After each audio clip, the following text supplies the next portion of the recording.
রাধা দামোদরের মা ভক্তি মহারানী যশোদা দেবী শ্রীকৃষ্ণকে বন্ধন করেছিলেন না, তা সেই অবস্থায় তো উনি এখনো আছেন। যদিও যশোদা দেবী একটা শেষে গান গেয়েছিলেন কি যেন, কি খুলনা খুলনা, মানে ঢাকা খুলনার কথা নাকি, বাংলাদেশের খুলনা, মানে দড়ি খুলে দিতে বলছে। আচ্ছা আচ্ছা, হাতে লাগছে খুলনারে খুলনারে আমার হাতেরও বন্ধন, কিন্তু মা যশোদা তাও শুনেন না, সুতরাং বাঁধাই আছেন। তো দেখি আজকে খোলা যায় কিনা, মানে ব্যাপারটা তো আমার হাতে নাই।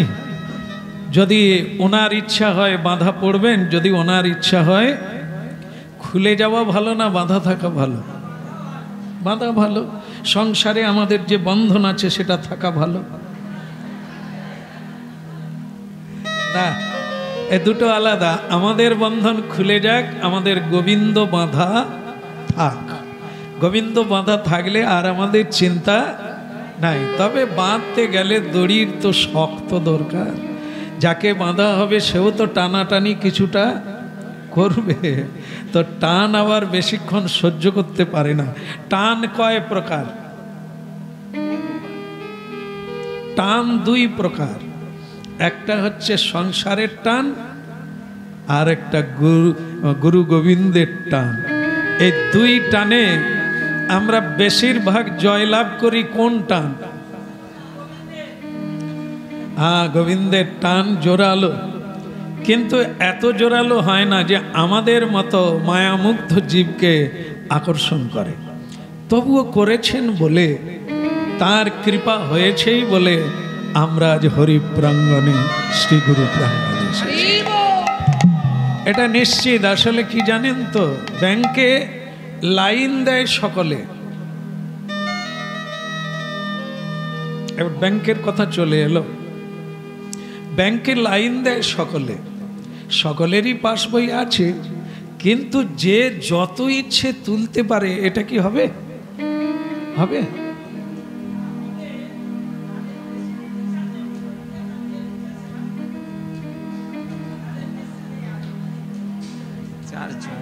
আমাদের এই যুবক ছেলে বলছে যার জমা বেশি আছে সে বেশি তুলতে পারে, যার 1000 টাকা জমা পড়েছে লক্ষ্মীর ভান্ডার, সে যদি বলে আমি 5000 তুলব,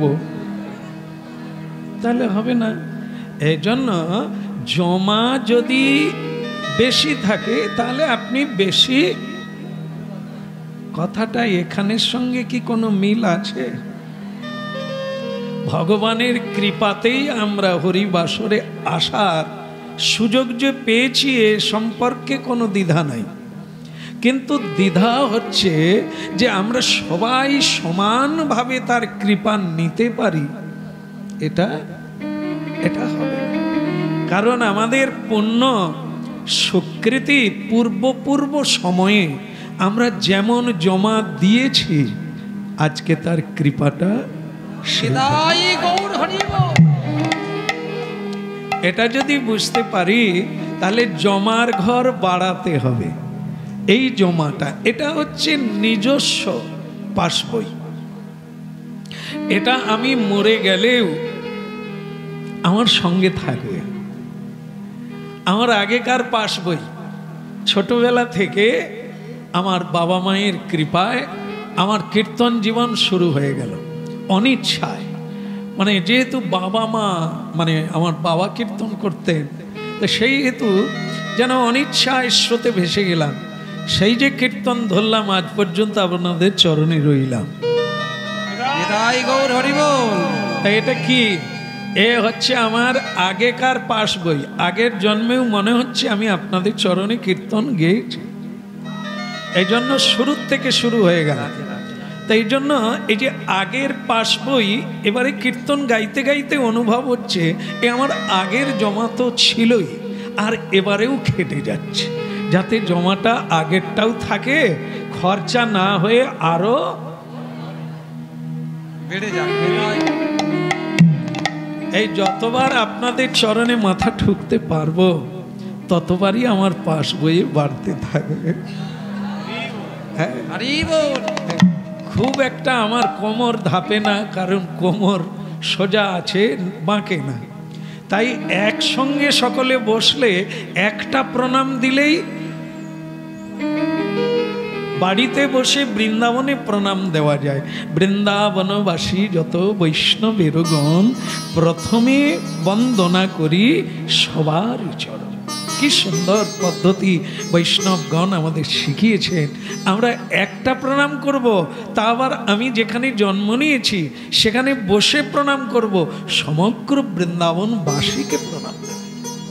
কি অপূর্ব সিদ্ধান্ত, কি পথ সুন্দর।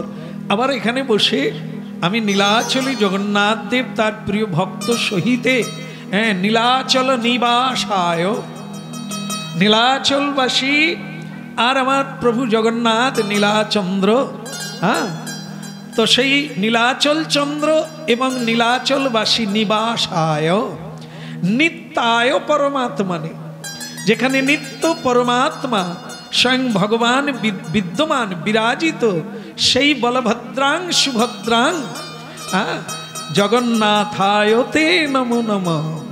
সেই জগন্নাথকে আমি বাড়িতে বসে প্রতিনিয়ত প্রণাম করতে পারি। সেই জগন্নাথ আমার নিবাসস্থল কোথায়? প্রতিটি ভক্তের হৃদয় বৃন্দাবন।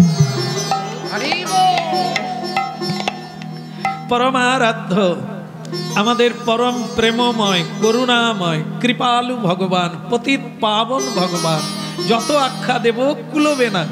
সেটা হচ্ছে গৌরাঙ্গ সুন্দর সম্পর্কে। কারণ গৌরাঙ্গ অবতারকে বলছেন শ্রেষ্ঠ অবতার। ভগবানের 24 অবতার ভাগবতে বর্ণনা করেছেন, তার মধ্যে শ্রেয় বা শ্রেষ্ঠ অবতার হচ্ছে গৌরাঙ্গ মহাপ্রভু। কারণ তার বৈশিষ্ট্য হলো কি? উদারতা। উদারতা মানে কি? বাছাবাছি নয়, আপন পর নয়, উঁচু নিচু নয়, ভজনকারী ভজনহীন নয়, আমার কাছে সবাই সমান, হাত তুলে চলে। হ্যাঁ, এই কলিকালের অবতারী গৌরাঙ্গ সুন্দরের বৈশিষ্ট্য হলো ঔদার্যতা। তার এত দয়া, এত দাক্ষিণ্য, যেখানে কোনো বিচার নাই। যে কেউ মহাপাপী পর্যন্ত আমার কোলে চলে এসো, আমি তাকে প্রেম দান। হ্যাঁ, এই জন্য আমাদের গৌরাঙ্গ সুন্দর আমাদের প্রাণের ঠাকুর, আমাদের ঘরের ঠাকুর। আর আমার জীবনে তো বলাই যাবে না আমার ইষ্টদেব গৌর গোপাল, যার কৃপাতেই তার চরণে বসে কীর্তন গাই। আজও টিকে আছি মায়ার হাত থেকে। তিনি টেনে রেখেছেন বলে ছেড়ে দিলেই মায়া দেবী টেনে নেবে। এ আমার গৌর গোপালের কৃপা। এই জন্য তার মন্দিরে বাস করছি, আর যত সামান্য সেবা কাজ করি, আপনাদের সেবা করি, এই আমার জীবন। বলো রাধে শ্রী রাধে। তাহলে ভগবান শ্রীকৃষ্ণ লীলা পুরুষোত্তম, লীলায় ভগবানকে বাঁধা যায়, কিন্তু তত্ত্বে তাকে বাঁধা যাবে না। লীলায় তাকে বাঁধা যাবে, তত্ত্বে তাকে বাঁধা যাবে না। তত্ত্বে তিনি হচ্ছে ব্রহ্ম, লীলায় তিনি হচ্ছেন লীলা পুরুষোত্তম কৃষ্ণ। তিনি যশোদা মায়ের গর্ভে, দেবকী মায়ের গর্ভকে আশ্রয় করে তিনি আবির্ভূত হয়েছেন। তাহলে তিনি ভক্তের কথা রাখার জন্য, ভক্তকে কৃপা করার জন্য জন্ম নেন। কিন্তু এটা হচ্ছে লীলা। লীলায় তিনি কানে ধরেন, লীলায় তিনি নন্দ মহারাজের খড়ম নিজের মাথায় করে বহন করেন, লীলায় তিনি গরু চড়ান, লীলায় তিনি বাঁশি বাজান, লীলায় তিনি চুরি করেন, লীলায় তিনি অগম্য লীলা করেন সখা সখীদের সঙ্গে। কিন্তু ব্রহ্ম, যে আদি পুরুষ পরমেশ্বর ভগবান কৃষ্ণ, তিনি এই লীলা করেন না। তিনি ব্রহ্ম রূপে সমগ্র অনন্ত ব্রহ্মাণ্ডে বিরাজিত সর্বময় ঈশ্বর। অখিলং ব্রহ্ম যিনি অখিল অনন্ত ব্রহ্মাণ্ডের নায়ক, তার নাম ব্রহ্ম। এই জন্য বলছেন ব্রহ্ম, পরমাত্মা আর ভগবান। ভগবত তত্ত্ব, তিন তত্ত্ব, ব্রহ্ম আর পরমাত্মা আর ভগবান। ব্রহ্মের উপাসনা কারা করেন? জ্ঞানী। জ্ঞানী কি করে জানলো তিনি লীলাময় নয়, তিনি হচ্ছে পূর্ণ ব্রহ্ম। আর পৃথিবীতে কিছু নাই, জল নাই, বাতাস নাই, আমি নাই, তুমি নাই, শুধু তিনি আছে। এটা হচ্ছে ব্রহ্মজ্ঞানী। পরমাত্মা, এ সূর্য চন্দ্র আলো সব পরমাত্মার জ্যোতি স্বরূপ। আর ভক্ত কি বলে? তুমি জ্যোতিও নয়, তুমি ব্রহ্মও নয়, তুমি আমার মুরলীধারী ভগবান কৃষ্ণ। এই জন্য তিনি তিন তত্ত্বে বিভাবিত। এক হচ্ছে ব্রহ্মরূপে জগৎ ব্রহ্মাণ্ডে ঘটে পটে, আর তিনি পরমাত্মা রূপে সকল হৃদয়ে বিরাজমান, আর ভগবান রূপে তিনি বৃন্দাবনে লীলা পুরুষোত্তম। জয় কন্হैया लाल की, हाथी घोड़ा पाल की।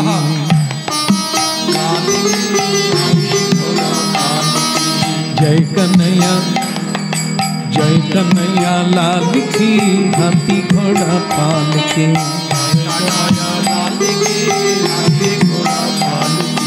हाथी घोड़ा पाल की, जय कन्हैया लाल की। हाथी घोड़ा पाल की, जय कन्हैया लाल की। हाथी घोड़ा पाल की, जय कन्हैया लाल की। हाथी घोड़ा पाल की, जय कन्हैया लाल की। जय कन्हैया लाल की, हाथी घोड़ा पाल की। जय कन्हैया लाल की, हाथी घोड़ा पाल की। जय कन्हैया लाल की, हाथी घोड़ा पाल की।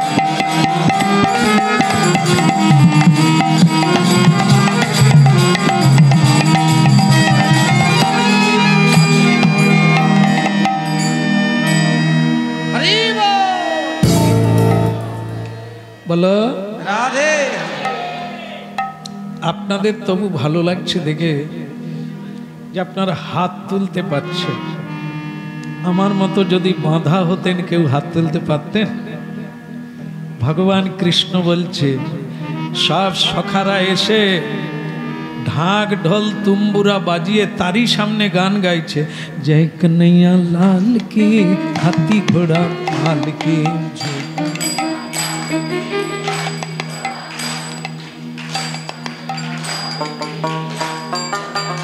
আমার খারাপ লাগে কি জানেন?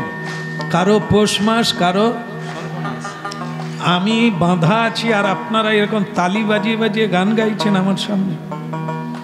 কৃষ্ণ বলছেন গা, তোরা যেদিন ডুবে মরবি, তোরা যেদিন গাড্ডায় পড়বি, আমি সেদিন তালি বাজাবো।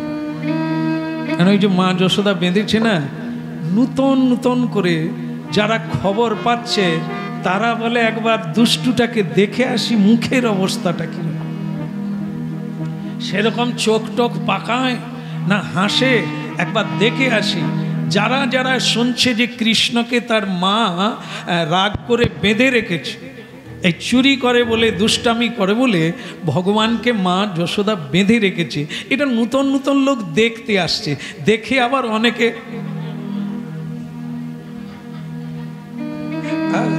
কৃষ্ণ দেখে নিচ্ছে, আধার কার্ড সব বুঝে নিচ্ছে। আরে ছাড়া তো আজ নয় কাল হবে। ছাড়া হলে তোমাদের গমের বাগানে যাব, মানে গম চাষ হয় তো বৃন্দাবনে, তা আমি নিজে একটা কালো কম্বল গায়ে দেব। রাত্রে পাহারা থাকে গমের বাগানে, পাহারা থাকে আখের বাগানে, কারণ চোরেরা চুরি করে। তো কৃষ্ণ বলছেন কালো কম্বল গায়ে দিয়ে রাত্রে যাব, পুরো গম বাগানকে গড়াগড়ি দিয়ে মারিয়ে দেব। যারা যারা হাসছে, যারা যারা তালি বাজাচ্ছে, আমার বন্ধন দেখে যারা খুশি হয়েছে, জানবেন কারো যদি কলা বাগান থাকে, আমি কালো কম্বল গায়ে দিয়ে কলা বাগান সব ভেঙে দিয়ে আসবো। যদি কেউ প্রশ্ন করে তুমি কালো কম্বল গায়ে দেবে কেন, বলে কালো কম্বল গায়ে দিলে রাত্রিতে কেউ ধরতে পারবে না। মহিষে ভাঙলো না কৃষ্ণ ভাঙলো।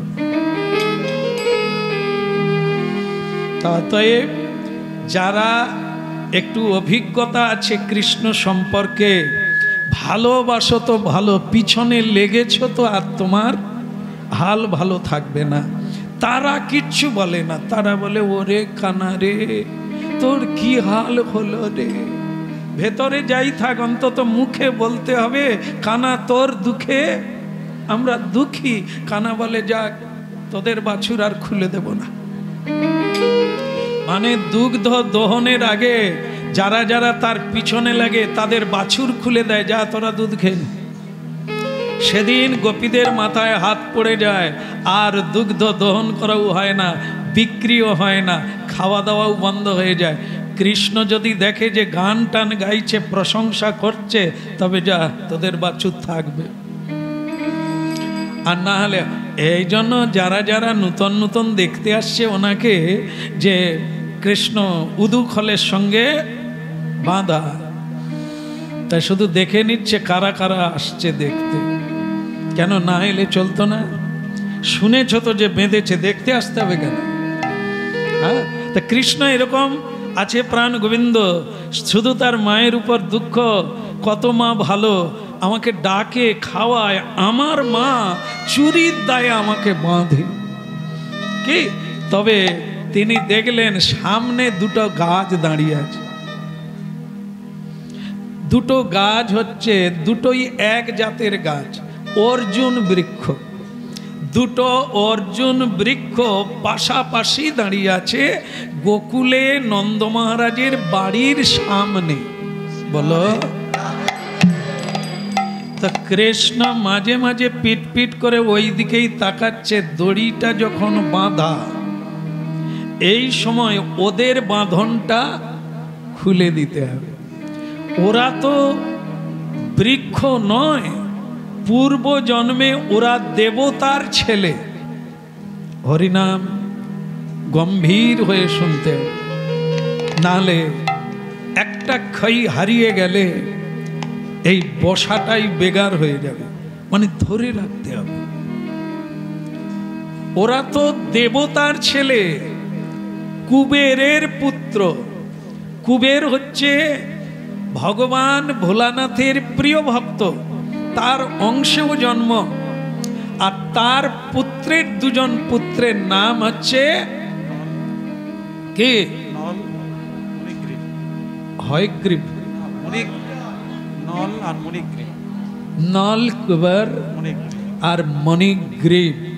কি সোজা নাম, উচ্চারণ করতেও পারা যায়। তো যাই হোক, কুবেরের দুই পুত্র দেবতার পুত্র। কুবের হচ্ছে দেবতা, কোষাধ্যক্ষ, দেবতাদের কোষাধ্যক্ষ তিনি, এই পদে তিনি আছেন। হ্যাঁ, এই জন্য বলা হয় না কুবেরের ধন। এই সকল সম্পত্তির মালিক হচ্ছে কুবের। আর সেই কুবের হচ্ছে রাবণের বড় ভাই। এবার অনেক রকমের আত্মীয় জড়িয়ে আছে, সেদিকে আর যাব না। রাবণকে ধরতে গেলে শ্রীলঙ্কায় যেতে হবে, ভারতবর্ষ ছেড়ে। আর কুবের আছে ভারতবর্ষে। হ্যাঁ, সেই কুবেরের স্থান হচ্ছে কৈলাস পর্বতের পাশে। তো সেইখানে মন্দাকিনী বলে নদী আছে। তো এই যে দেবতার পুত্র, ভয়ঙ্কর জিনিস। যদি দেবতার পুত্র হলেন, তাহলে মর্তলোকে এসে দুটো অর্জুন বৃক্ষ কেন হলেন? আরো একটা জিনিস তার সঙ্গে খেয়াল রাখতে হবে, দেবতা কি এমন করেছিলেন বৃক্ষ হয়ে জন্ম হতে হলো? তাহলে আমরা যে এত অপরাধ করছি, এত দোষ করছি, এত পাপ করছি, এত অন্যায় করছি, তাহলে আমাদের এর পরের গতি কি হবে? এটা তো ছেড়ে দিলে সব ছাড়া হয়ে যাবে। এরই জন্যই হরিনাম শুনতে বসা, যে আমরা যা করছি তা করতেই এসেছি কিনা, যা করছি তা ঠিক হচ্ছে কিনা, এটাই করা উচিত কিনা, এগুলো তো শোনা হয়নি। এগুলো যদি না জানা হয়, তাহলে কুবেরের পুত্র দেবতা যদি বৃক্ষ হতে পারে তাহলে আমাদের কি হবে?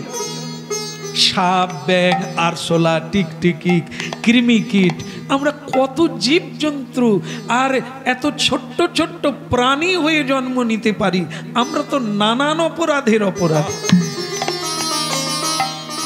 দেখুন তাহলে মনুষ্য জীবনে কত গুরুত্বপূর্ণ হয়ে দাঁড়াচ্ছে আপনাদের আমাদের কৃষ্ণ কথা শুনতেই হবে। হ্যাঁ, না হলে আগামী জন্মে আমরা যদি বৃক্ষ হয়ে জন্ম নিয়ে নিই, আমরা কি আর হাতে তালি দিতে পারবো? এমনি ভাবে খাদ্য সঞ্চয় করতে পারবো? ভক্ত সঙ্গে যে হরি নামের এত আনন্দ তা কি গ্রহণ করতে পারবো? এই জন্য সাবধান হয়ে চলতে হবে, যেন আমরা উন্নতির জন্মটা না পাই। আরো উন্নত হতে হবে, যদি নাও পারি কমসে কম যেন যে জায়গাটা আছি, যেভাবে হরিনাম করছি, সাধুসঙ্গ করার সুযোগ পেয়েছি, কমসে কম এটা যেন অন্তত ধরে রাখতে। একদম ইম্পর্টেন্ট কথা, খুবই গুরুত্বপূর্ণ কথা। লাভ আরো তো দূরের কথা, যেটুকু আছে তাও যদি রাখতে পারি তাহলেও অনেক। কিন্তু এই রাখাটা বড় কঠিন। নিজেকে নিউট্রাল রাখা, সত্যকে ধরে রাখা, ধৈর্যকে ধরে রাখা, সহিষ্ণুতাকে ধরে রাখা, আর তার নানান বিঘ্নের মধ্য দিয়ে, নানান ঝঞ্ঝাভাতের মধ্য দিয়ে, নানান বিপদ সংকুলের মধ্য দিয়ে শ্রীকৃষ্ণকে স্মরণ রাখা বড় কঠিন পর্যায়। এই জন্য প্রণাম তো করতেই হবে। প্রণাম যদি না করি আশীর্বাদ পাওয়া যাবে না।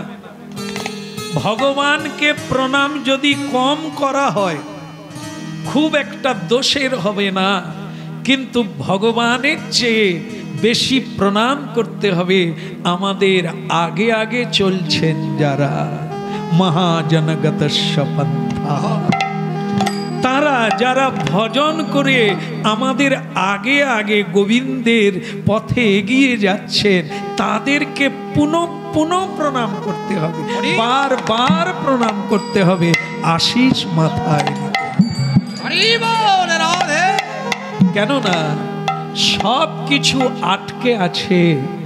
আমি যত মালা জপ করি, পুজো করি, ব্রত করি, সব কিছু আটকে আছে ভক্ত বৈষ্ণব মহান্তদের কৃপার উপরে নির্ভর করে। কেন কেন দেখুন কি বলছেন মহাজনগণ, বৈষ্ণবের উদ্দেশ্যে, গুরুর উদ্দেশ্যে, সাধুর উদ্দেশ্যে কিভাবে কীর্তন করছেন। কৃষ্ণ সে তোমার, কৃষ্ণ দিতে পারো, তোমার শক্তি আছে। আমি তো কাঙাল, কৃষ্ণ কৃষ্ণ বলি, ধাই তব পাছে পাছে।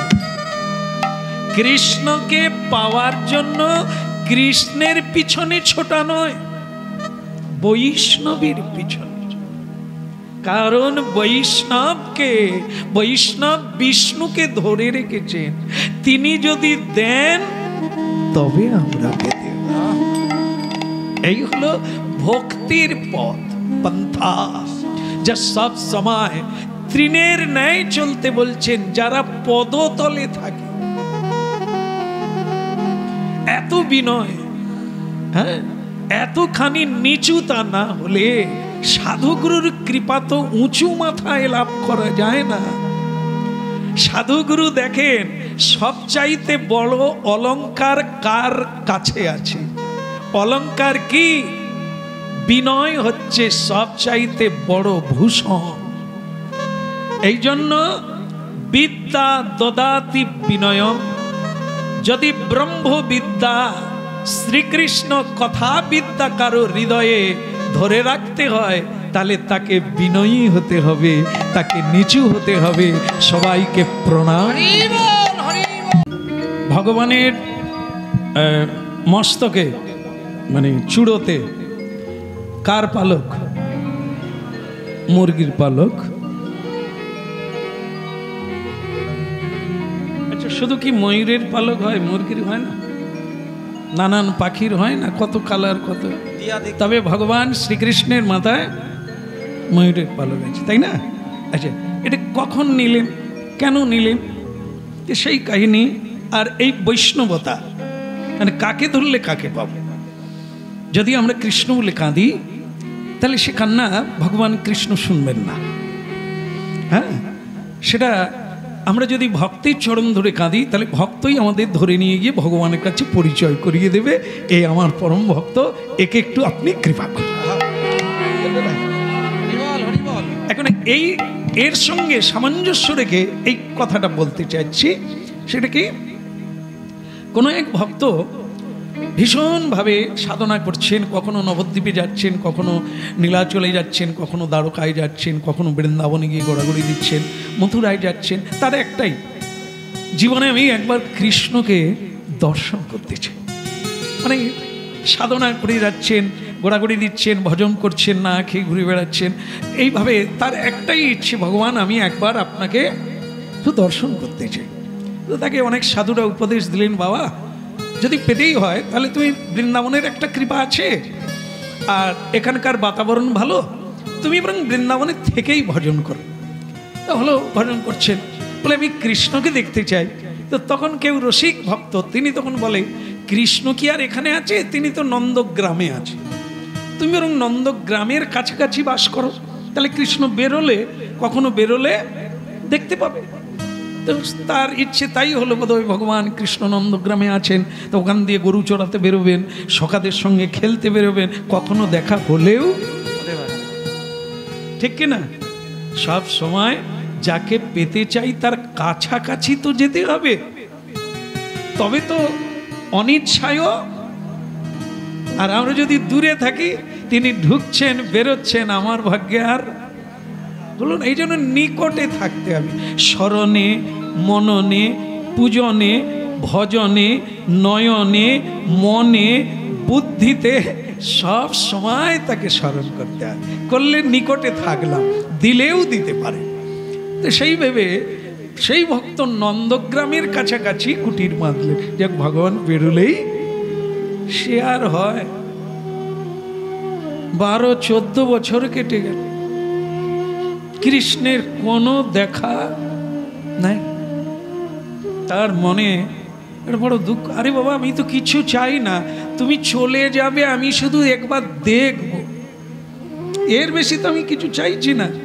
তাও হলো না, জীবনের এতগুলো বছর কেটে গেল, তার মনে খুব দুঃখ হলো, নন্দগ্রামেই আর থাকবো না, আমি বরং বর্ষানাতে চলে যাই। বর্ষানা জানেন? যেখানে রাধারানীর বাবার বাড়ি, হ্যাঁ, বর্ষানা, সেখানে যাই। আর কৃষ্ণ কৃষ্ণ করে জীবন কেটে গেল, আর আমার দুঃখ দরকার নাই। আচ্ছা,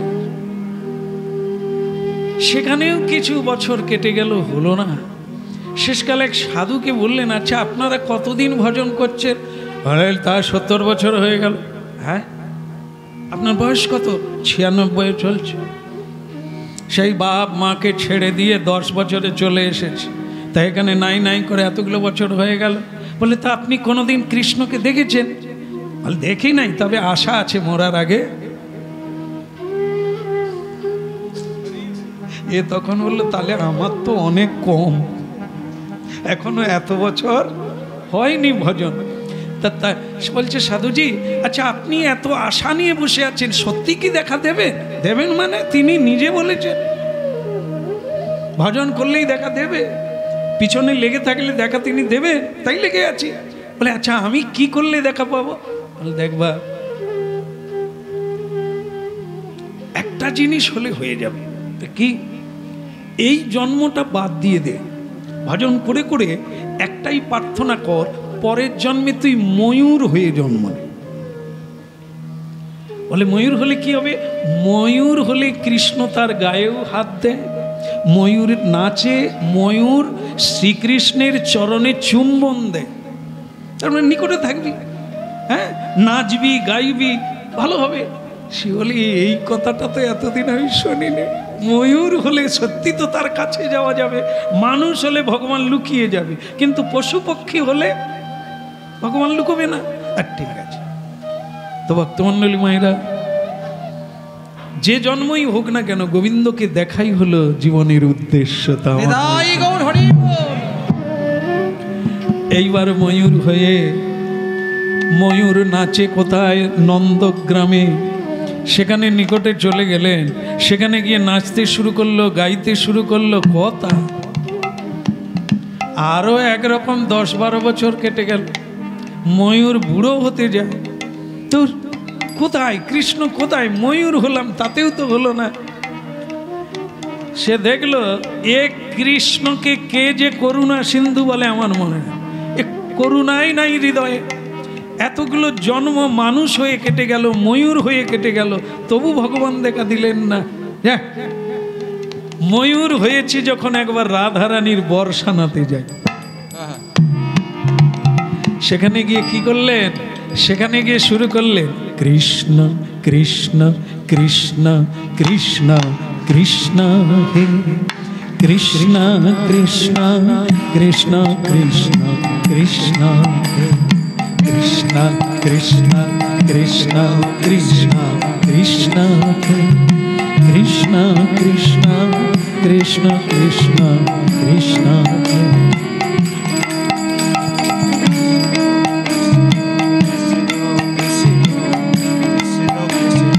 কৃষ্ণ কৃষ্ণ কৃষ্ণ কৃষ্ণ কৃষ্ণ কৃষ্ণ কৃষ্ণ কৃষ্ণ কৃষ্ণ কৃষ্ণ কৃষ্ণ কৃষ্ণ কৃষ্ণ কৃষ্ণ হে কৃষ্ণ কৃষ্ণ কৃষ্ণ কৃষ্ণ কৃষ্ণ কৃষ্ণ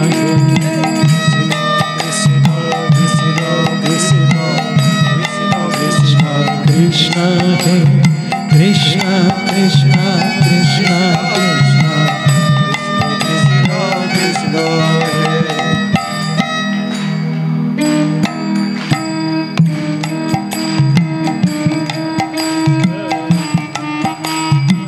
কোথায় গাইছে?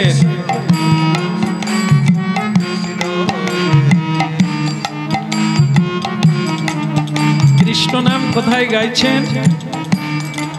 বর্ষানায়। বর্ষানায় কে আছেন? রাধারানী। কিন্তু রাধারানীর দরবারে যদি যায় কি গান গাইবে? না, এই জন্যই এই তত্ত্বটা তুলে ধরলাম।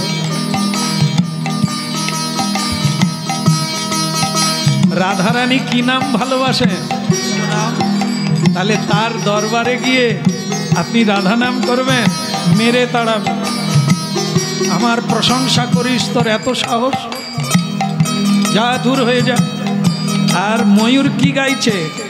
কৃষ্ণ কৃষ্ণ কৃষ্ণ কৃষ্ণ কৃষ্ণ কৃষ্ণ কৃষ্ণ হে কৃষ্ণ কৃষ্ণ কৃষ্ণ কৃষ্ণ কৃষ্ণ কৃষ্ণ কৃষ্ণ হে কৃষ্ণ হে কৃষ্ণ কৃষ্ণ কৃষ্ণ কৃষ্ণ কৃষ্ণ কৃষ্ণ কৃষ্ণ হে। এই ময়ূর এদিকে এসো। স্বয়ং রাধারানী বেরিয়ে এলেন। রাধে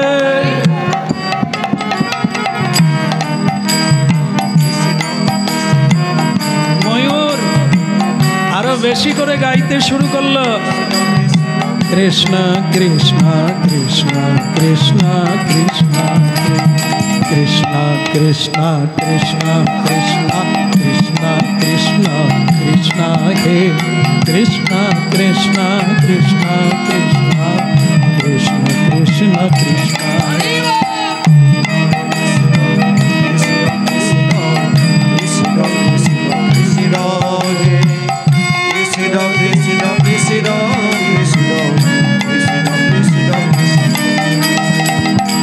কৃষ্ণ। এদিকে এদিকে আর নাচতে হবে না, নাচতে হবে না, আর গাইতেও হবে না। খা একবারে মাখন, মিছুরি, ক্ষীর, ভালো ভালো দামি দামি খাবার এনে ময়ূরের কাছে ধরেছেন, খা, প্রাণ ভরে খা। ময়ূর বলে, তাহলে আপনি? আমার নাম রাধা। বলে, আমি দেখেই অনুমান করেছি, কিন্তু জীবনে তো প্রথম দেখলাম। আপনি সেই রাধা? বলে, সেই রাধা, এই রাধা বুঝি না, আমি রাধা। তা তুমি খাও তো বাপু। বলে, আপনি আমাকে এত আদর করছেন কেন? সে তুই বুঝবি না, কি দামি জিনিস দিলি আমায়। বলে, আমি কি দিলাম? আমি তো কিছু দিই না। বা তুই গাইলি না? বলে, হ্যাঁ, আমি তো কৃষ্ণ নাম গাইলাম। আরে কৃষ্ণ নাম কি তুই জানিস না? কৃষ্ণ নাম এ পৃথিবীতে তার সমান কোনো বস্তুই নাই। আর তুই আমাকে এসে সেই নাম শোনালি, আমি তোকে কি দিতে পারি বলতো? তুই আমার কাছে থেকে যা, আমি তোকে আমার জীবন মন সব দিয়ে দেব, তুই আমাকে শুধু নাম শোনা।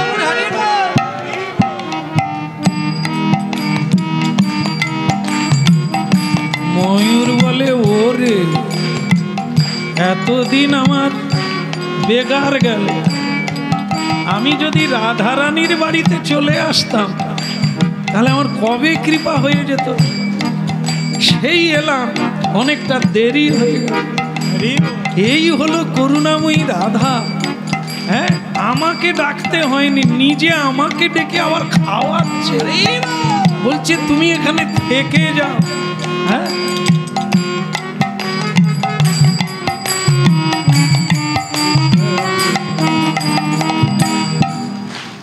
বলো রাধে রাধে। ময়ূর বেশ কিছুদিন কাটিয়ে দিল। এখন রাধারানীর সঙ্গে খুব ভাব ভালোবাসা, কথা হয়, বসে বসে কথা হয়। এ কথায় কথা বেরিয়ে যায়। এ কথা বলতে বলতে ময়ূর বলে ফেলেছে, আচ্ছা তোমার স্বামীটি কেমন, মানে কৃষ্ণ কেমন? রাধারানী বলে, বলাই স্যার, তিনি যে কেমন আজ পর্যন্ত আমি ধরতে পারি না। তখন ময়ূর বুঝতে না পেরে বলে ফেলেছে, ঠিক বলেছে, উনি যে কেমন আমারও মনে ধরেনি। এই রাধারানী বলে, যা খেয়েছি সব দিয়ে দে। তুই কি ভাবলি রে? তোকে জায়গা দিয়েছি, ভালোবেসেছি, সে কি তুই আমার গোবিন্দের নিন্দা কর? আমার গোবিন্দ এ পৃথিবীর মধ্যে আমার জীবন, আমার মন, আমার প্রাণ, তিনি আমার সর্বেশ্বর। তিনি ছাড়া আর আমি কিছুই চাই না, তাকেই সেবা করতে চাই, তার দাসী হয়ে। আর তুই আমার কাছে। ময়ূর বলল, তাহলে তো উল্টো হয়ে গেল। আমি আলাদা কথা বলতে চেয়েছিলাম, ওনার কথা শুনে উনি যখন বলে তিনি যে কেমন আমি বুঝতে পারি না, এই জন্য কৃষ্ণ কথা অনেক শুনতে হবে, তবে কথা ঠার ধরা যাবে। রাধারানী বলতে চাইছেন, তাকে যত দেখি, দেখে শেষ হয় না, যে আবার কোনোদিন দেখলে চিনতে পারবো তাও হয় না। উনি যে কি ধরতে পারি না, ওনার যে কি চান উনি আজও পর্যন্ত আমি ধরতে পারি না। সেবা, কোন সেবা করলে উনি যে সন্তুষ্ট হবেন, উনি যে সুখী হবেন, আজও আমি বুঝে উঠতে পারি না। উনি এভাবে বলতে চেয়েছে। ময়ূর ভাবছে নিন্দার কথা বলছে, এই জন্য সেও যোগ দিয়েছে। বলে, আমার 24 বছর কেটে গেছে, একদিনও দেখতে পাই। কি নিষ্ঠুর বলুন তো। তখন রাধারানী বলছেন, সেই জায়গায় তোকে একটা কথা বলি। বলে, আর কি বলবেন? আপনি যেভাবে এত অক্লেশে আমায় ডেকে নিলেন, কৃষ্ণের বাড়িতে কেঁদে কেঁদে ডেকে ডেকেও তার ছায়াও দেখতে পাই। রাধারানী বললেন, তুই যখন নন্দগ্রামে যাস তখন কি নাম গাস? বলে, কেন কৃষ্ণ? ওই জন্য হয় না। তুই আবার একবার যা, নন্দগ্রামে গিয়ে রাধা নাম গাইবি। তুই আমার নাম কীর্তন করবি। বলে, তাহলে এখানে গাওয়া নিষেধ কেন? না, এখানে আমার নাম গাইলে আমার অহংকার হবে। আমার নাম তুই আমাকে কি শোনাবি? আমাকে আমার গোবিন্দের নাম শোনাবি, তোকে আমি আরো পুরস্কার দেব। আর তুই যদি আমার গোবিন্দের কৃপা পেতে চাস, তাহলে তার বাড়িতে গিয়ে রাধা নাম গা। শ্রী রাধা রানী কি, ব্রজ বৃন্দাবন মে রাধা রানী কি, অষ্ট গোপীর শিরোমণি কি। বাস রাধারানীর কৃপা পেয়ে রাধা নামে মাতিয়ে দিলেন নন্দগ্রাম। লোকজন সব বেরিয়ে এলো। আর সব চাইতে বড় কথা স্বয়ং শ্রীকৃষ্ণ একবারে ভালো ভালো খাবার নিয়ে, আরে ময়ূর আজা আজা আজা, ক্যা নাম গাতা হো তো আ। ময়ূর বলে এই সেই লোক যার জন্য আমার 24-48 বছর কেটে গেছে। এই তিনি, এই সেই, এই কালো শ্যামলা বরণ, এই মুখে হাসি, এই চূড়া বেঁকে আছে, এই সেই নবীন কৃষ্ণ। হ্যাঁ, দেখেই খুব খুশি হলেন, কিন্তু ভেতরে ভেতরে দুঃখ, এই লোক আমার সময় নষ্ট করেছে, কেন দেখা দেয়। রাধারানীর যত কৃপা, শ্যামের তত কৃপা নাই। তাই ভগবান শ্রীকৃষ্ণ খুব আদর করে খাওয়াচ্ছে। তো ময়ূর এই যে শোধ নিবা আমাদের একটা, যতই হোক না কেন প্রতিশোধ একটা টুক করে কথা না বলে থাকতে পারি না, সেই খাওয়ালে। আগে খেতে চাইছিলাম, একবার দেখতে চেয়েছিলাম, তা এতদিন একটু ছায়াও কেন দেখা দেননি? বলে তুই এতদিন নন্দগ্রামে এসে কি নাম গাইতিস? কৃষ্ণ কৃষ্ণ কৃষ্ণ পাবি কেন? বল তাহলে আজকে দেখা দিলেন কেন? রাধা নাম গাইলি কেন? যে রাধা নাম গায় সে আমার লোক, যে রাধা নাম গায় সে আমার অত্যন্ত প্রিয়। তাই তুই রাধার নাম আমাকে শোনালি, তুই আমার প্রিয়জন হয়ে গেলি, তাই তোকে দেখাও দিলাম আর খেতে দিলাম। বলো রাধে রাধে। তাহলে যদি বলি রাধে তাহলে কৃষ্ণ মিলবে, আর যদি কৃষ্ণ বলি তাহলে কি হলো?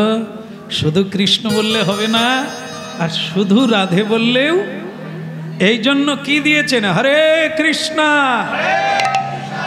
16 নাম 32 অক্ষর। এই হলো দুইজন। হরে মানে রাধা কৃষ্ণ, রাধা কৃষ্ণ, কৃষ্ণ রাধা।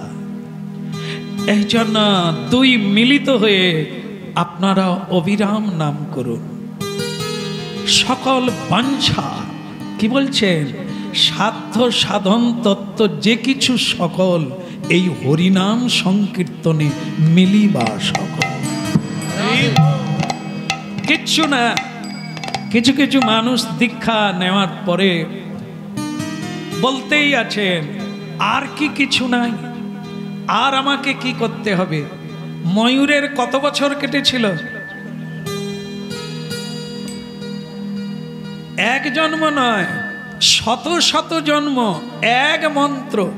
তার সাধন করতে করতে তার কৃপা হবে, নূতন নূতন মন্ত্র নয়। কোটি কোটি কোটি কোটিবার জন্ম হবে, মন্ত্র বদল হবে না, নূতন কোনো মন্ত্র নয়, একই মন্ত্র। সাধনের ফলে সাধ্য তত্ত্ব, গোবিন্দ তত্ত্ব প্রকাশিত হবে। এই জন্য এই সামঞ্জস্য আছে বলে এই কাহিনী বললাম। ভগবান শ্রীকৃষ্ণ ময়ূরের প্রতি এত প্রসন্ন হলেন, তুই আমাকে রাধা নাম শোনালি। তার গায়ে হাত বুলাতে লাগলো। ময়ূর আর ময়ূরী কি করে চিনবেন?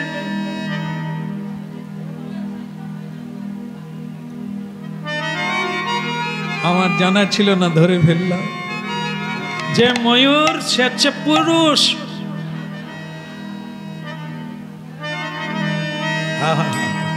এমন কোন লোক নাই যে তার এই সৌন্দর্যে আকৃষ্ট হয় না। আমার গোবিন্দ বি হয়, রাধা রানী বি আনন্দিত হয়।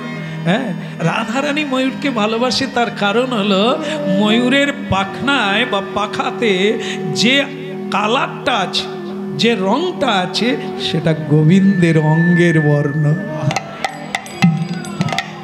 সব চাইতে রাধারানী বেশি ভালোবাসে গোবিন্দের এই মানে ময়ূরের এই জায়গাটা। এই জায়গাটা একবার যে রংটা আছে, এটা অরিজিনাল গোবিন্দের অঙ্গের বর্ণ, এই গলার কাছে।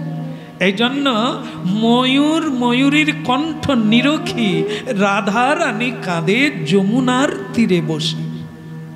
কারণ কৃষ্ণ মনে পড়ে যাবে, এই জন্য ময়ূরের কণ্ঠের দিকে তাকিয়ে থাকে। ময়ূরের কণ্ঠে এক অপূর্ব কালার, সেটি আমার গোবিন্দের অঙ্গবর্ণ। আর গোবিন্দ ভালোবেসেছেন ময়ূরকে কেন? সে রাধা নাম শুনিয়েছে বলে। গায়ে হাত বুলাচ্ছে, গায়ে হাত বুলাতে বুলাতে ময়ূরের একটা পাখা খুলে গেছে। ওই একটা চাঁদের মতো দেখতে না, অপূর্ব একটি পাখা খুলে গেছে। যেই খুলে গেছে, ময়ূর আজ তোকে আমার এত ভালো লেগেছে, তোর স্মৃতি ধরে রাখার জন্য আমি তোর পালকটা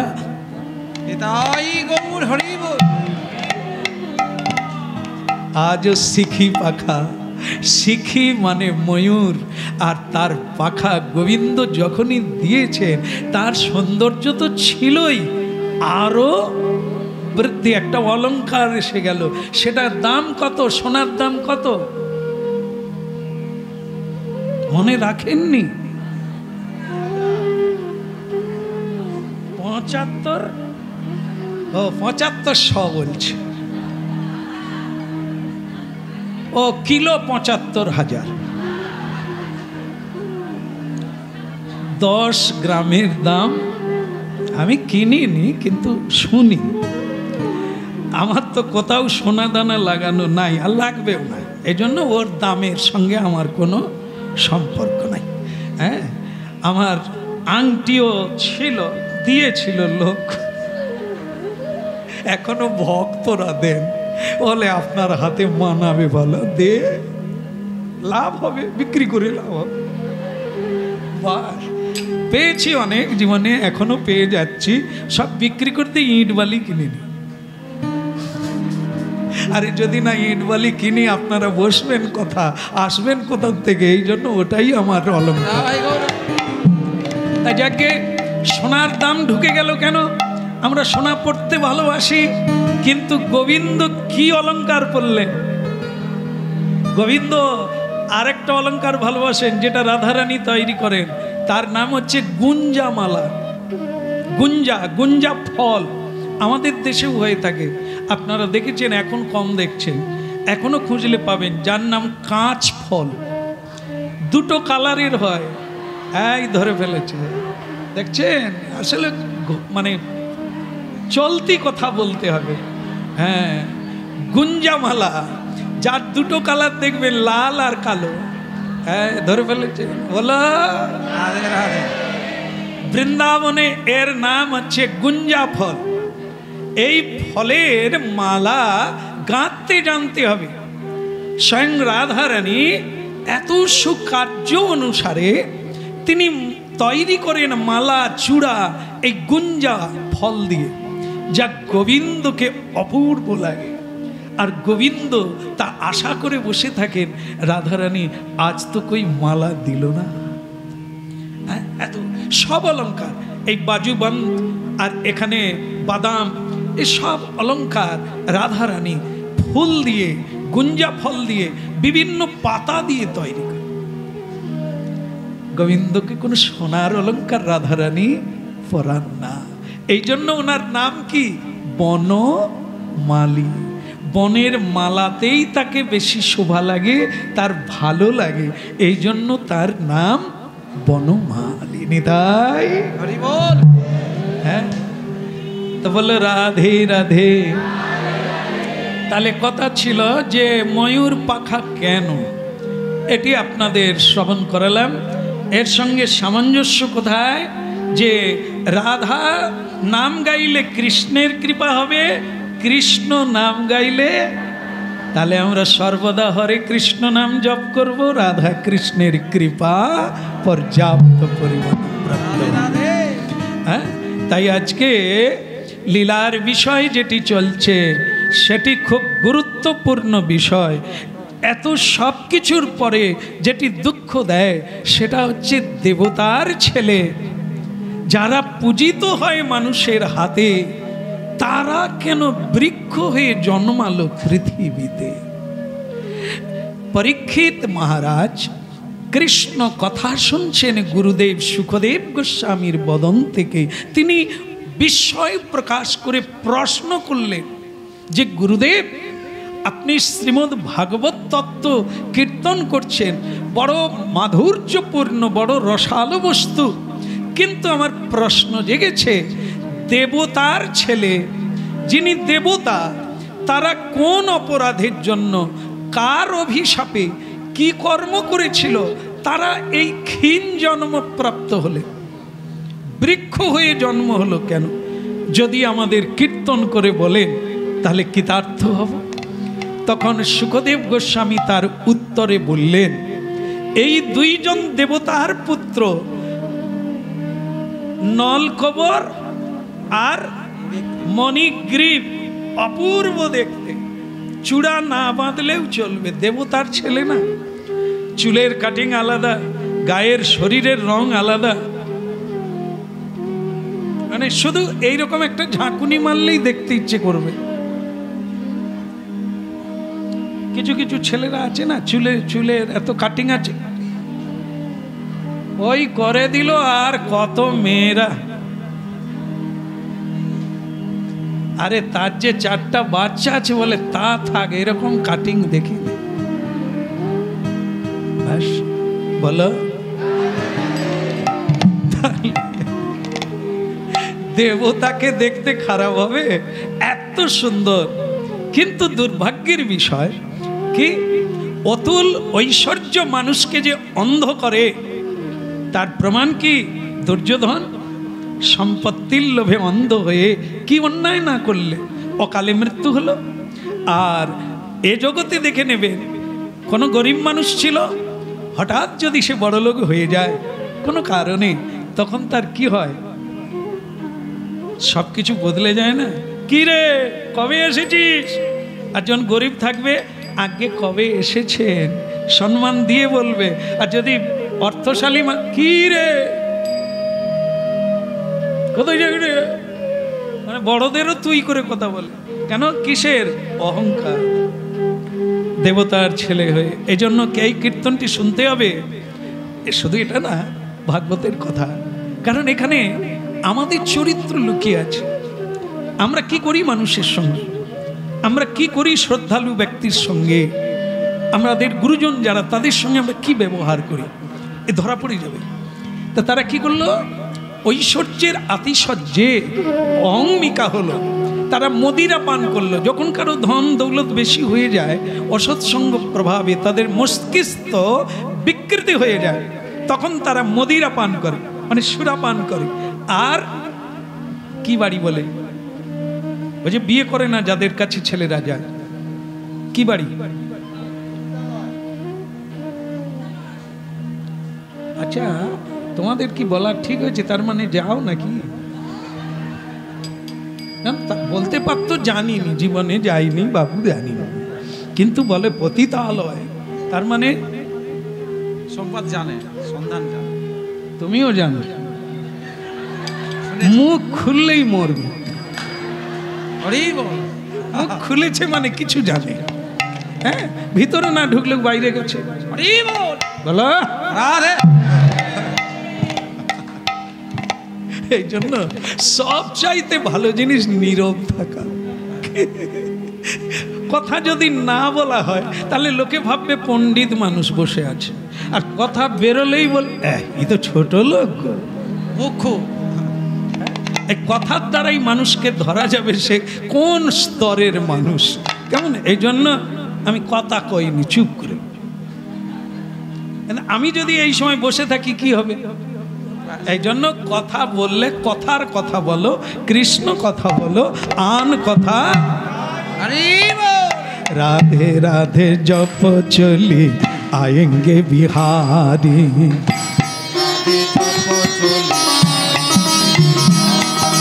রাধে রাধে জপ চলি আয়েঙ্গে বিহারি, রাধে রাধে জপ চলি আয়েঙ্গে বিহারি, आएंगे बिहारी चली आएंगे बिहारी, आएंगे बिहारी चले आएंगे बिहारी, आएंगे बिहारी चली आएंगे बिहारी, आएंगे बिहारी चले आएंगे बिहारी, राधे राधे जप चले आएंगे बिहारी, राधे जप चले आएंगे बिहारी, राधे राधे राधे राधे राधे राधे राधे राधे राधे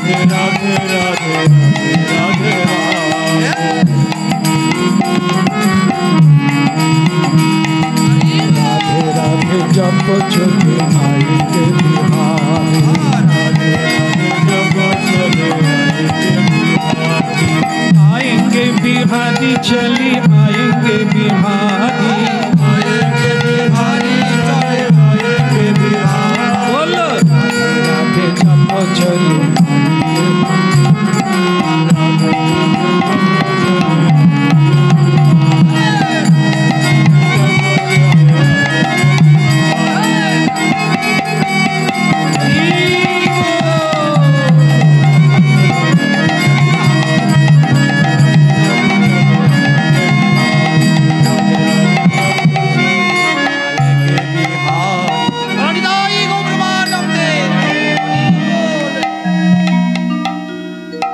ওই রমণীদেরকে নিয়ে পতিতা রমণী আমাদের ধরিত্রী তলে তাদেরকে পতিতা বলা হয়, নটিনী বলা হয়, বাইজি বলা হয়, আরও নানান রকম। কিন্তু দেবতাদের কুলে বলা হয় অপ্সরা, অপ্সরী। কেমন? তো সেই অপ্সরাদেরকে নিয়ে মদিরা পান করে দেবতার দুই পুত্র মন্দাকিনী, গঙ্গা মন্দাকিনীর জলে জলকেলি করছে। একটা জায়গা দেখুন, কার ছেলে ভুলে গেছে, কি আচরণ করা উচিত ভুলে গেছে, কোন জায়গা ভুলে গেছে। হ্যাঁ, আমরা কার পুত্র, এখানে লোকে কি করে, এই জায়গাটায় কি করে, হরিনাম করে, সাধনা করে, ভজনা করে। তো সেই মন্দাকিনী জল স্পর্শ করে মানুষ ধন্য হয়, সেই জায়গায় কখনো অসৎ আচরণ করতে নেই, তাহলে পাপ কুড়োতে হবে। সেইখানে তারা কি করলো, মদিরা পান করলে কি হয় একটু বলুন মাধবপ্রভু, বলুন। জ্ঞান শূন্য হয়ে যায়, আগে জ্ঞান শূন্য হয়ে যায়। দেখুন, তাহলে এটাও খেয়েছে।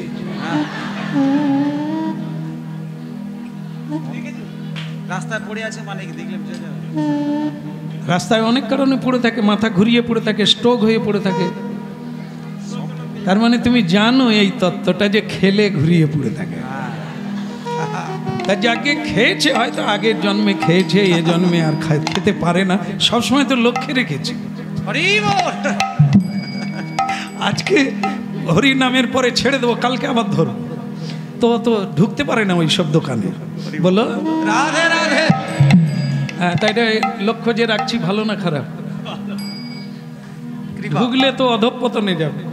তাই জন্য অনেকে আবার সাধুগুরুকে এড়িয়ে থাকে, এরা খালি বলে এটা করো না, সেটা কি, এই জন্য এড়িয়ে গলিয়ে ঢুকে যায়, ঢুকে গেলে আর খুঁজে পাওয়া যায় না, আর বেরোয়, সর্বনাশ হয়ে যায়। এই জন্য সবসময় বেড়ায় থাকতে বলছে, সাধুর সঙ্গে থাকতে বলছে, তাহলে তোমার সর্বনাশটা। বেড়া যদি থাকে তাহলে কি হবে, গরু ছাগলে খাবে? সাধুগুরু হচ্ছে আমাদের বেড়া, তাদের কাছাকাছি থাকো, মালা গাঁথো, সেইখানে ঝাড়ু লাগাও, সেইখানে গান গাও, তাহলে তোমার প্রতি ভগবানের দৃষ্টি। আর আমরা যখনই দেওয়ালের আড়ালে চলে যাব, বলে কৃষ্ণ আর আমাকে দেখতে,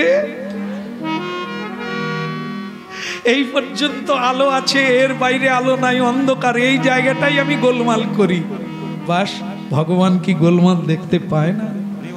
এই জন্য আলোতে থাকো, সাধুর সঙ্গে থাকো, গুণীজনের সঙ্গে থাকো, ওটা হচ্ছে তোমার জীবনে বেড়া লাগানো।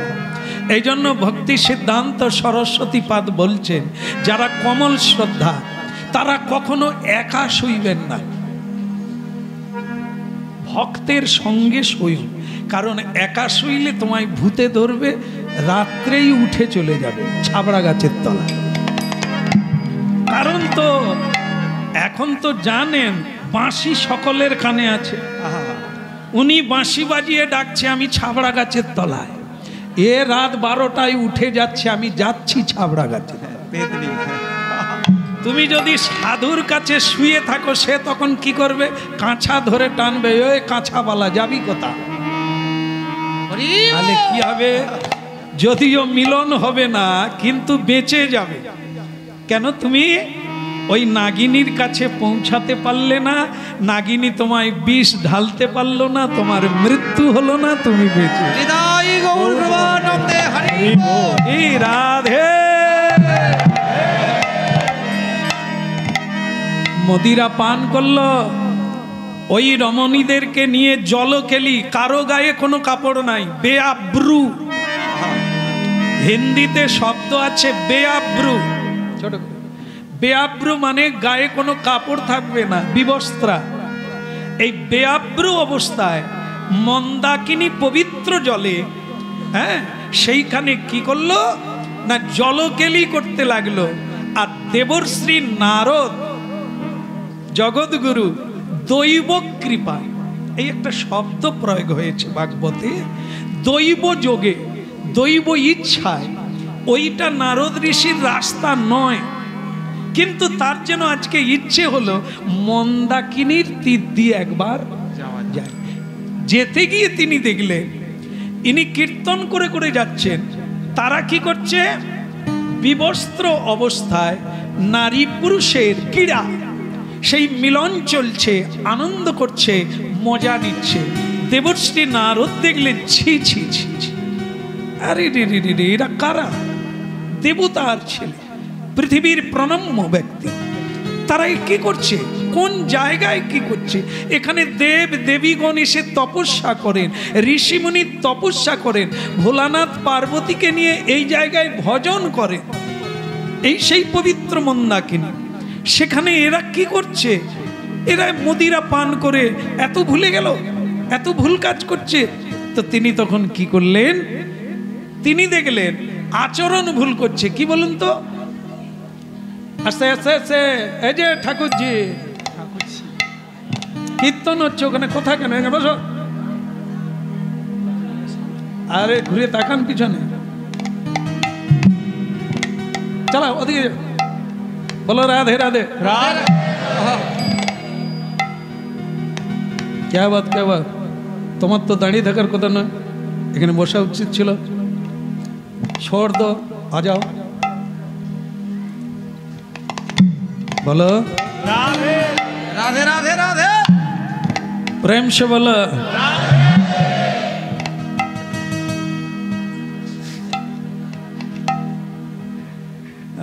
মাঝে মাঝে মাস্টার হলে লাঠি হাতে মারি, আর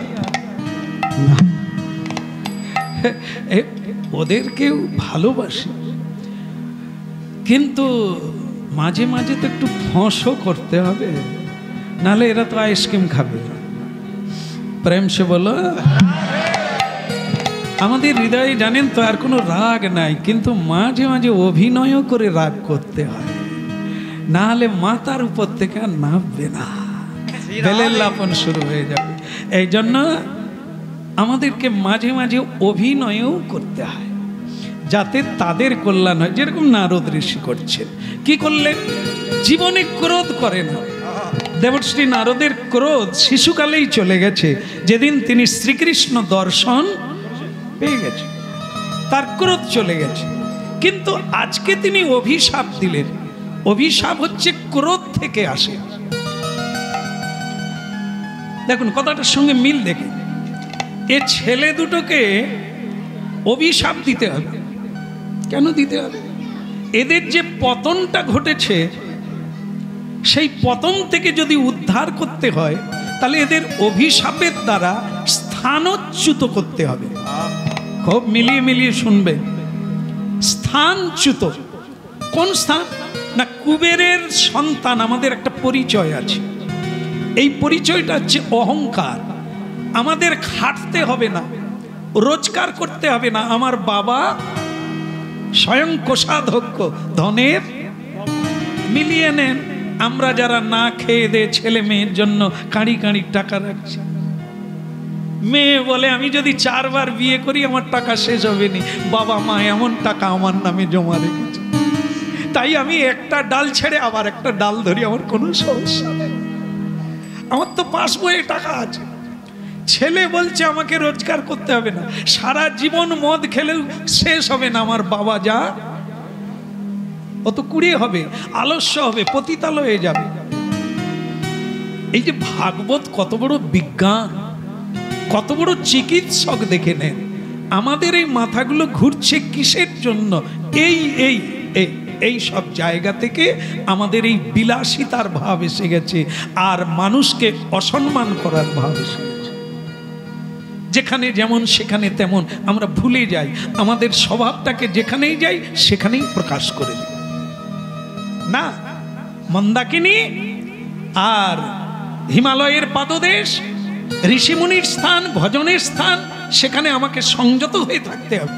কাপড় খুলে পতিতা রমণীদের সঙ্গে বিলাস করা নয়, ওখানে সেবা করা, পূজা করা, ভজন করার জায়গা, ওখানে অন্যায় করার জায়গা, হ্যাঁ, নোংরামি করার জায়গা এটা নয়, এটা আশ্রম।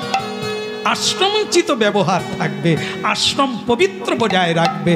আশ্রমের উদ্দেশ্য মানুষ হয়ে মানুষ হবে, নিজে জেনে অপরকে প্রচার করবে, ইহাই থাকবে। বলো রাধে রাধে। তাহলে কি হলো? দেখুন, দেবশ্রী নারদের কোদ নাই, কিন্তু অভিশাপ না দিলে এদেরকে যদি গায়ে হাত বুলোতে যায়, সে বলে তুমি এক গ্লাস খাবে, বলবে। মেয়েরা গায়ে কাপড় দিয়ে দিল নারদকে দেখে, নমস্কার করলো ভয়ে, অভিশাপের ভয়ে, যে অন্যায় করছি উনি অভিশাপ দেবেন, তাই মেয়েরা গায়ে কাপড় দিয়ে থরথর করে কাঁপছে, ক্ষমা করে দেন, আর এরকম করবো না। কিন্তু ছেলে দুটো দেখ, সেসব ভাব আমি দেখাতে পারবো না, এ মাধব হলে দেখাতে পারতো, নাকি আগে খেয়েছে, অপরাধ নিও না সাধু। তা যাই হোক, এখন হলো কি, দেবশ্রী নারদ দেখলেন নির্লজ্জ, তারা গায়ে কাপড় দেয় না, নমস্কারও করলো না। সাধুকে দেখলে কি করা উচিত? সাধু তো, তাই সাধুকে নমস্কার করা উচিত, প্রণাম করা উচিত, মাথা নিচু করা উচিত, সম্মান করা উচিত। একে বলে সম্মান করা।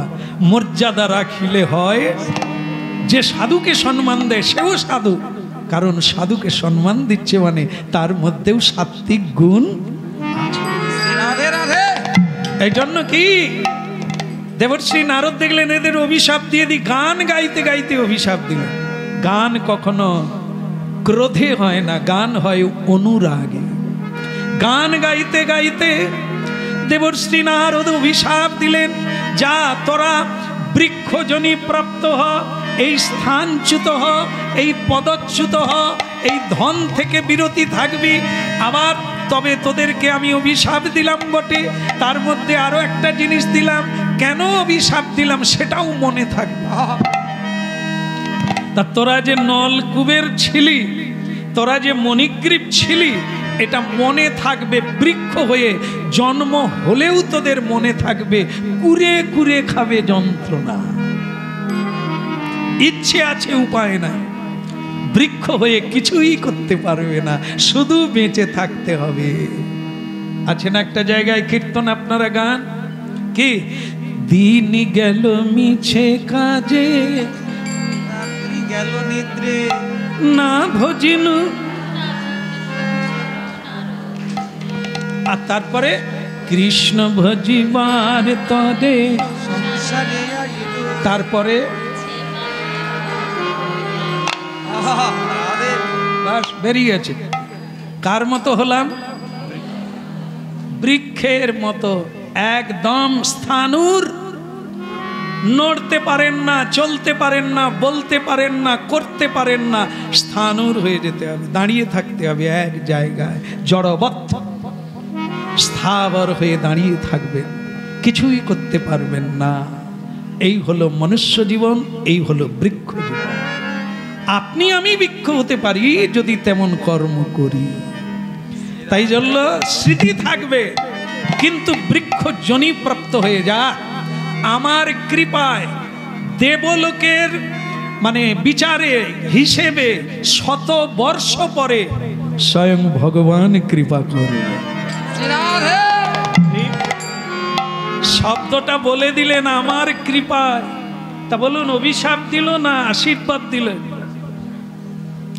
অভিশাপে চ্যুত হয়, আশীর্বাদে কৃষ্ণ প্রাপ্তি হয়, তারা কৃষ্ণ পাবে বৃক্ষ রূপে, এটা আশীর্বাদ।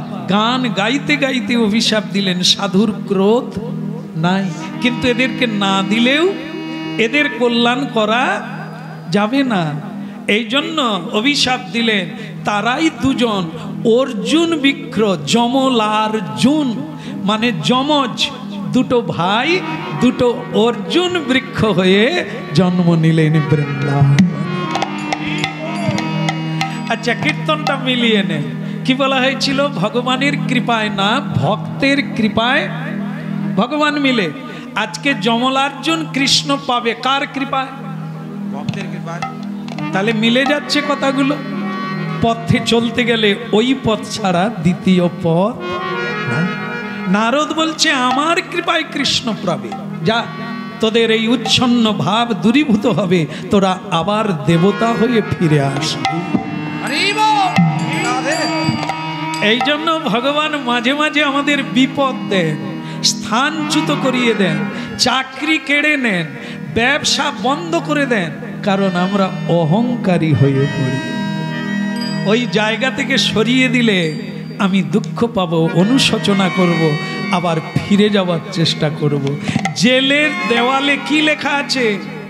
জেলখানাকে কি বলা হয়েছে? সংশোধনাগার। যে অন্যায় তুমি করেছো সেটা সংশোধন হবে। ওই জায়গায় শাস্তি পেলে, দণ্ড পেলে তুমি বুঝতে পারবে আমি যদি এটা না করতাম তাহলে আজ আমার আর জীবনে করব না। একবার ছাড়া পেলে ভালো মানুষ হয়ে বাঁচতে চাই। বলো রাধে, শ্রী রাধে। মাখন চরা কৃষ্ণ কানাইয়া মনে করলেন বাঁধা যখন আছি এদের বাঁধনটা খুলে দিই। ভগবান কিসে বাঁধা আছে? উদুখলটা কিরকম? তাই কি হয়? বুড়ি মা কোথাকার এখনো জানেনি। উদুখল হচ্ছে গম, চাল, লঙ্কা সব কিছু যাতে পিষা হয়, এরকম জিনিস কাঠের তৈরি, একদিক খালি একদিক ঢাকা। সেইটা উপুড় হয়ে বাঁধা ছিল নন্দ যশোদার গৃহে। তার নাম হচ্ছে উদুখল, যাতে সব কিছু পিষা হয় সেই জায়গাটাকে উদুখল। সেটা এত ভারী জিনিস, সেটা বাঁধা ছিল, তাতে তার মাঝখানটা ডুগডুগির মতো মানে ছোট। তা সেই জায়গায় দড়ি দিয়ে গোবিন্দকে বাঁধা। তাহলে সেটা কীরকম হলো? গাড়ির চাকার মতো। ভগবান ঠিক করলেন ওই দুটো গাছের মাঝখান দিয়ে হামাগুড়ি দেব, আর আমি যাই বাঁধা আছি সে গিয়ে আটকে যাবে, কাজটা হয়ে যাবে। তাই করলেন। হামাগুড়ি দিতে দিতে গোবিন্দ খেলার ছলে ওইখান দিয়ে চলে গেল। এবার দড়ি বাঁধা আছে, উদুখল আটকে গেছে। যে বাঁধা আছে সে কি করবে?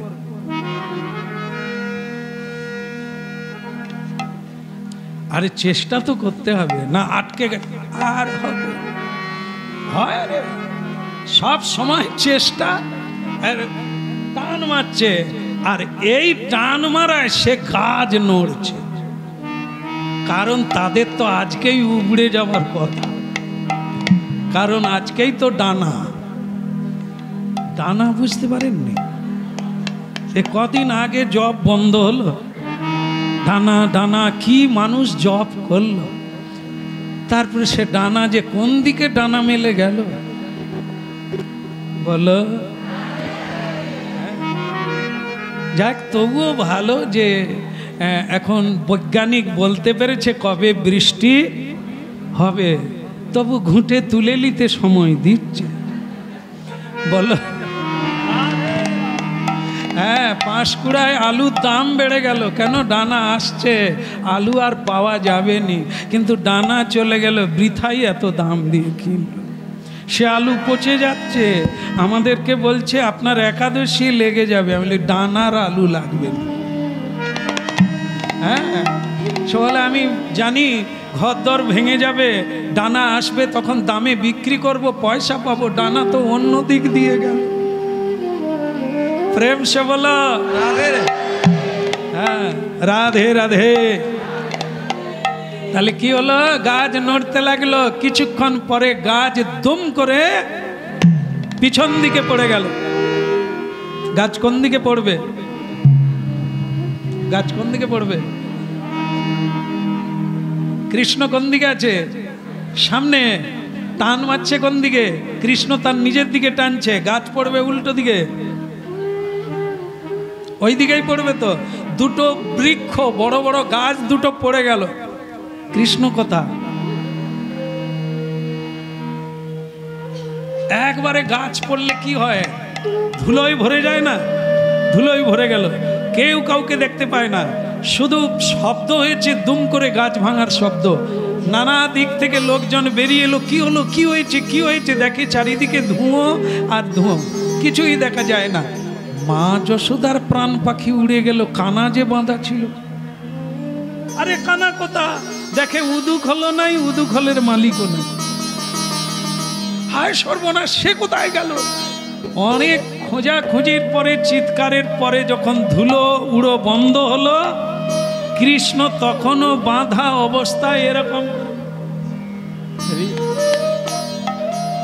দুটো গাছ পড়ে গেছে। সেই ধোঁয়ার ভিতরে তো নাটক চলছে।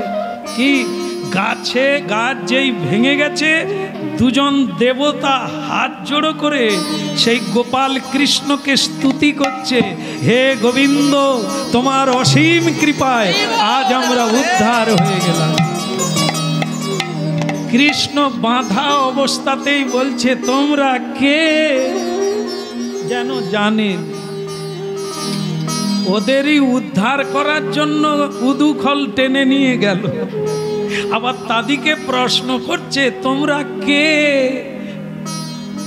মানেটা হলো এটাই, লজ্জা যদি থাকে বলবে না আমরা দেবতার ছেলে। এই জন্য কৃষ্ণ বলছে, মনে করো তোমরা কে? তারা তখন বলে, প্রভু লজ্জা দিবেন না, আমরা কুবেরের পুত্র, আমরা শিবের অনুচর। বলে, শিবকে আমি তো চিনি না, আমি তো বাচ্চা ছেলে। বলে, শিব হচ্ছে পরম বৈষ্ণব, তা তোমরা যদি তার অনুচর হও, তোমরা কে ভূত পেয়ে? শিব যদি বৈষ্ণব হয়, তার ভক্ত কিরকম হবে? এরকম মদ খাবে, সুরাপান করবে, অপবিত্র করবে পবিত্র জায়গাকে। আর যদি ভুলেও করো তাহলে আর উদ্ধার হবে না। দেবশ্রী নারদের কৃপায় তোমাদেরকে উদ্ধার করে দিলাম, ভুলেও আর এ পথে। তখন সেই দুটি ছেলে ভগবানের অনেক স্তুতি করলেন, যা আপনারা ভাগবতের মধ্যে প্রাপ্ত হবেন। সেই স্তুতি হচ্ছে ভগবানের গুণকীর্তন। তারা ফিরে গেল কার কৃপায়? নারদ ঋষির কৃপায়। ভগবানের ভজন তারা করেনি, নারদ তাদেরকে আশীর্বাদ দিয়েছিলেন, আমার কৃপায় তোরা গোবিন্দকে। এখন তারা ঠিক করলো জগৎগুরু নারদের কাছে মন্ত্র নিয়ে তারাও ভগবান কৃষ্ণের ভজন করবে।